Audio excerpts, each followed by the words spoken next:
Hi guys. இன்னைக்கு நம்ம எந்த படத்தோட ரிவ்யூ பற்றி பார்க்க போகிறோம்னா ஹரிவான்ங்கிற படத்தோட ரிவ்யூ தான் பார்க்க போகிறோம். இது ஒரு கிரைம் த்ரில்லர் மூவி. இந்த படத்தோட சிம்பிள் ஸ்டோரி என்னன்னா, ஒரு சீரீஸ் ஆஃப் மர்டர்ஸ் நடந்துக்கிட்டே இருக்குது. அதை ஹீரோ கண்டுபிடிச்சாரா இல்லையாங்கிறது தான் இந்த படத்தோட சிம்பிள் ஸ்டோரி. இந்த படத்தில் யார் யார் நடிச்சிருக்காங்கன்னா, Anand Nag and Bigg Boss Janani தான் நடிச்சிருக்காங்க. இந்த படம் எப்படி இருந்துச்சுன்னு கேட்டிங்கன்னா, ஸ்டார்ட்டிங்கில் என்ன தான் இந்த படம் விஷுவலாக சீரியல் வைப் கொடுத்தாலும் ஓரளவுக்கு ஒன் டைம் வாட்சபிளான மூவியாக தான் எனக்கு தெரிஞ்சது. ஏன்னா கொஞ்சம் இன்ட்ரெஸ்டிங்காகவே இருந்துச்சு. எங்கேஜ்டாகவே வச்சுக்க ட்ரை பண்ணியிருக்காங்க படத்தில் ஸ்டார்டிங்லேருந்தே.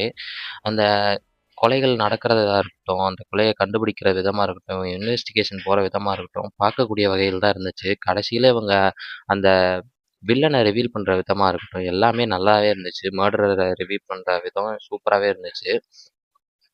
எல்லாமே நல்லா இருந்துச்சு. ஆனா, ஏற்கனவே அரைச்ச மாரி இருந்துச்சு. அதனால தான் இந்த படம் அந்த அளவுக்கு ஒர்க் அவுட் ஆவல. அதுவும் இல்லாம இன்னமும் கொஞ்சம் பட்ஜெட் போட்டு படம் மாரி எடுத்திருந்தா நல்லாவே இருந்திருக்கும் இந்த படம்.